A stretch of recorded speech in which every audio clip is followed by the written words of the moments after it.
you look at this in the seating arrangement, they will give you some statements. Okay. Using those statements, you need to identify what is the possible seating arrangement of the people. Okay. Now, if you look at the first question, when we solve this question, you will be very clear what they are trying to tell. Now, if you look at this, among six members, we have got six member names P, Q, R, G, S, M. They are six members and they are sitting along the circle facing the center. They are telling that there is a circle, okay, and six people are sitting around this and they are facing the center. This is our center and they are facing towards this. Now, depending upon the given conditions, you need to decide how they are sitting in the circle. Now, R is between G and P. So, let me write R is between G and P.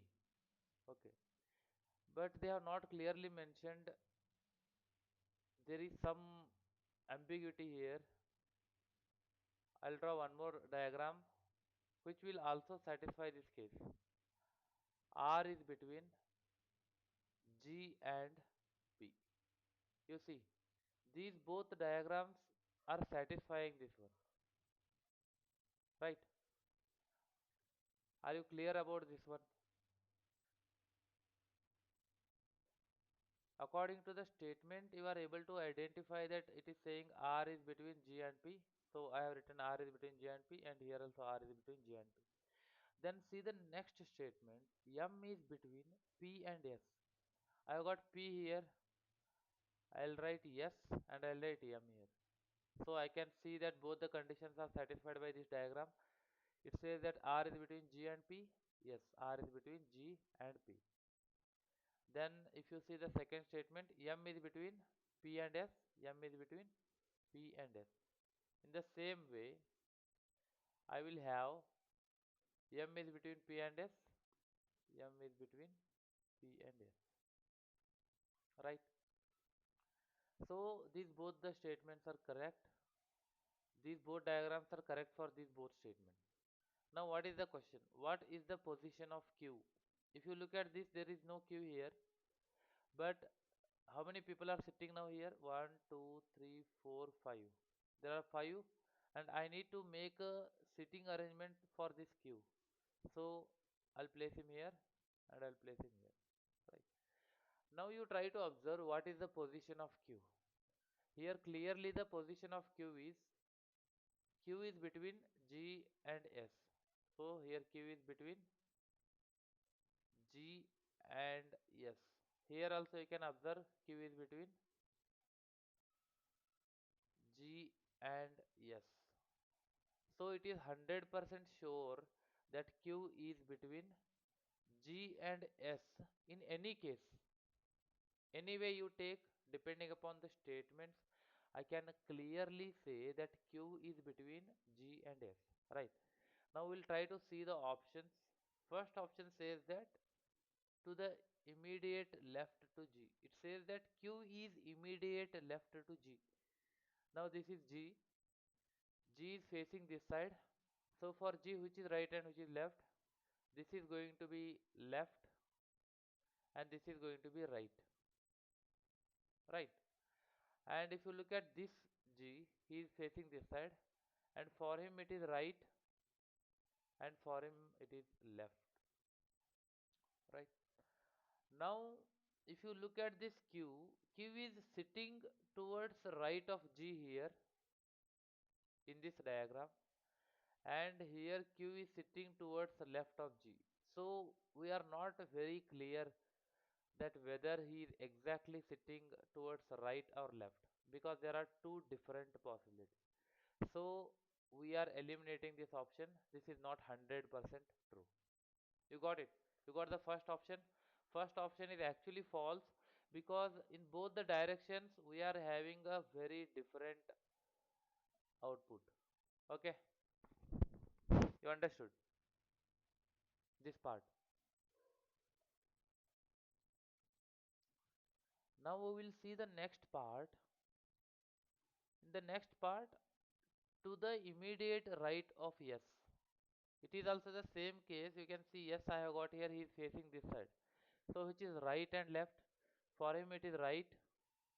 For him it is left. Okay.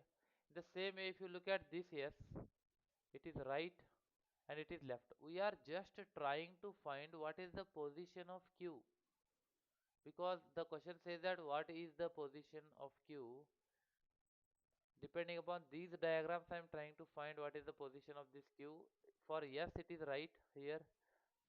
For yes, actually this is left and this is right.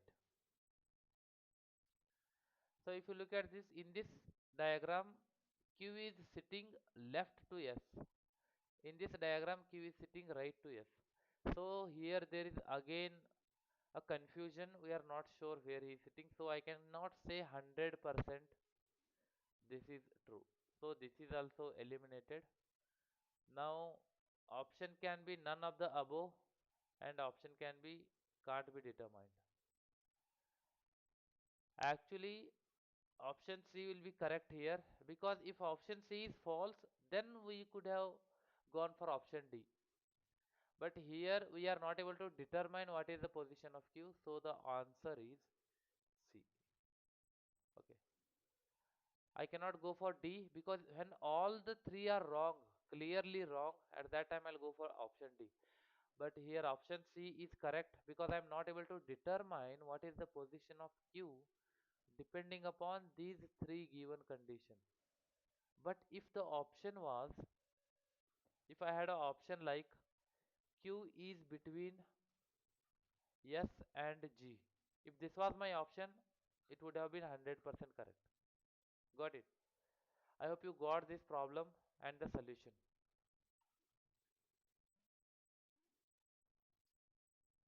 Yes, good. Now we'll try to solve the second question. It is also similar, but you need to do some get some conclusions depending upon the given statements, and this is related to height problem. You can see clearly M, N, T, R, D. They have got different heights, and T is taller than D. Means T is having a greater height than D, but shorter than M. It means T is taller than D and shorter than M, and R is taller than N but shorter than D. Who among them is the tallest? Just try to find the answer and tell me. Try to solve this question. I'll give you 2 minutes. Just try to solve.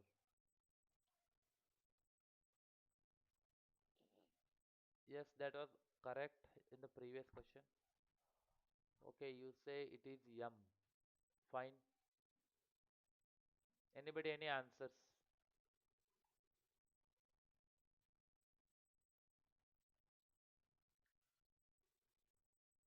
Any other answers? Others sitting in the class?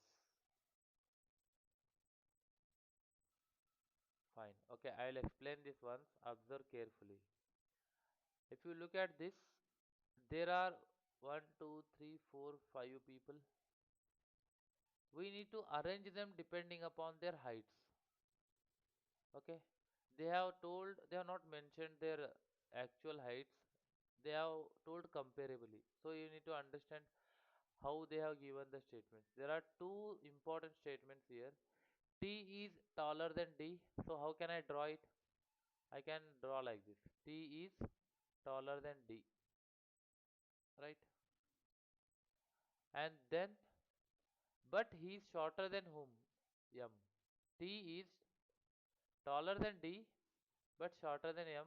So M is going to be the taller. Then after that, R is taller than N. So I don't know. See, I have got M, T, D here, but they have not told whether R is taller than someone or not. So it is difficult to identify. I can say that R is taller than N. So it will be like this. And in the next step, they says that R is shorter than D. You have got a D here, so I can draw R here shorter than him. then n here. So now can you tell me what is the answer? Yes, now it is very clear that M is taller than anybody else. So the answer B is correct. You got it? In this way, you need to analyze any given problem. They will be very simple. You will not require too much of concepts like in the mathematical aptitude questions. Okay. Now you will go for the next question. Try to solve this problem.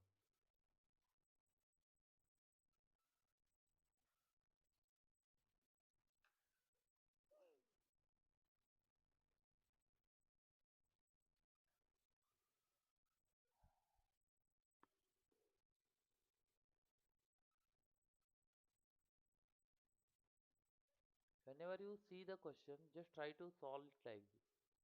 A, B, C, D, E, F are sitting in a row facing north. Just draw a line. They are sitting in a row, and this is our north direction. Yesterday I have told you you will be taking this direction as north always. Okay. Then they are sitting in a row, and A is neighbor of B and D. First statement says that A is neighbor of B and D. Or there is another possibility A is neighbor of B and D. We'll just keep it for reserve. And then E is the neighbor of C and F. E is the neighbor of C and F. I can write E is the neighbor of C and F. And then D is the neighbor of C. D is the neighbor. I have got D here, I have got C here. So this is not a possible sequence. I'm not getting it. So if you look at this, D is a neighbor of D is a neighbor of C. Now it is clearly right. These arrangements will satisfy all the three statements. And depending upon the question, can you tell me the answer? Yes, Suhail says it is 2. Yes, then any other answers?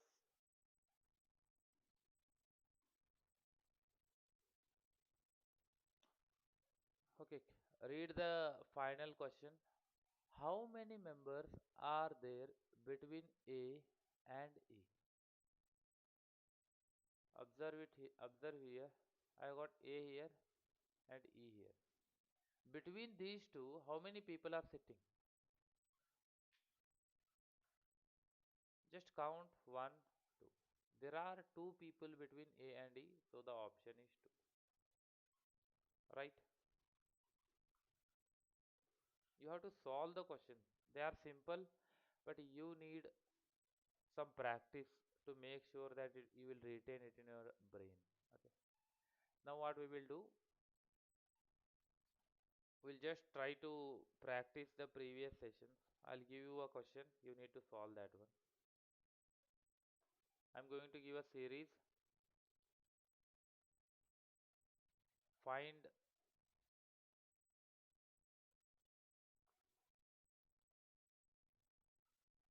what will be in the question mark. 24, 12. I got a dash, and then next 18 and 54. So what is the answer here?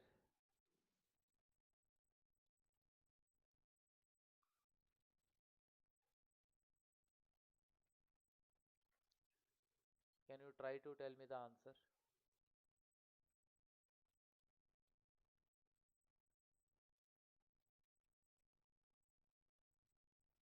I'll give you a hint. This is related to multiplication and division. Multiplication and division. Now, can you tell me the answer?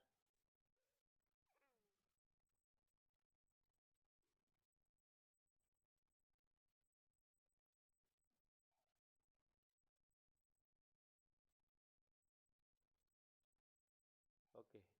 I'll give another hint. This term is multiplied by 3. and this is divided by 2. In this way, alternatively, they have gone on, they have changed this one. Okay. Alternatively, they have changed. So you are going to multiply this by 3 and divide by 2. You can check whether this will be correct or not. Multiply by 3. So you can check this case. 18 into 3,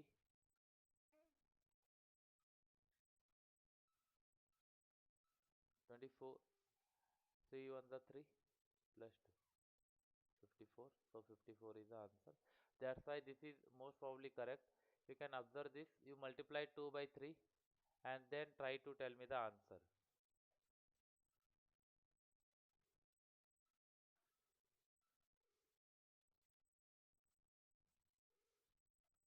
Anyone? I have almost solved the question. You need to identify what will come in the question mark.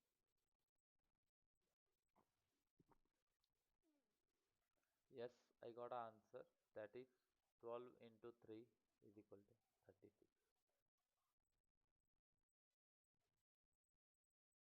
Alright. Okay, so 36 is the answer for this question. So these questions will require some practice. As you practice more and more questions, then you will know what are the possible solutions for a given question. Okay, you take another question. 28, 33, 31, 36, and then a question mark, then 39. Now try to solve this one. This is much simpler question.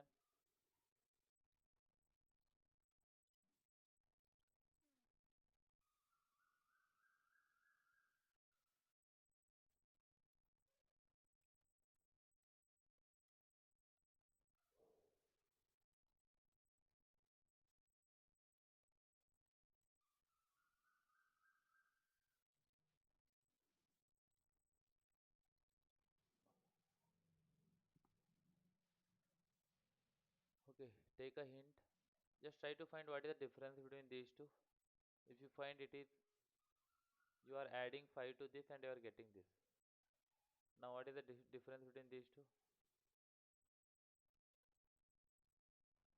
Plus 5 minus 2, and then what is the difference? Plus 5, and so what should be the answer here? See, what should be the answer? Alternatively, they are adding 5 and they are subtracting 2. Adding 5, subtracting 2, again adding 5. So what will be the answer here?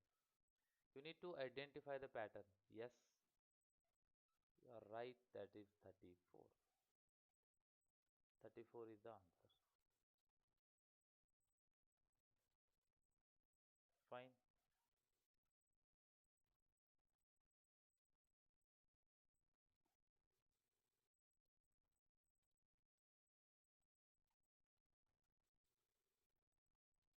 Okay, take the last question. 1, 3, 4, 8, 15, 27, and then a question mark.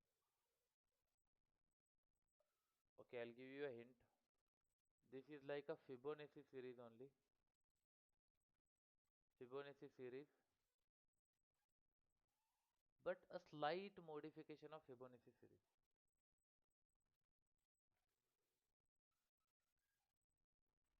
Slight modification of the Fibonacci series. Now can you see and tell me the answer? Try to identify.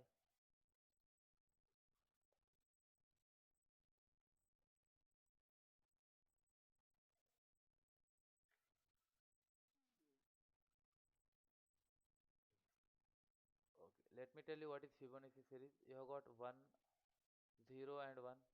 You add them, you will write here. Right? So it is 1. Now you add these two, you write here 2. You add these two, you write here 3. You add these two, you write here 5.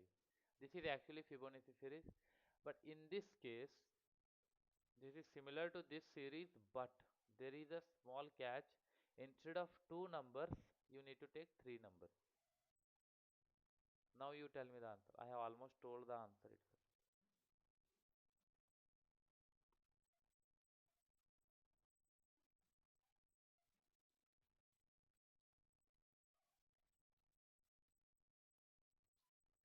63.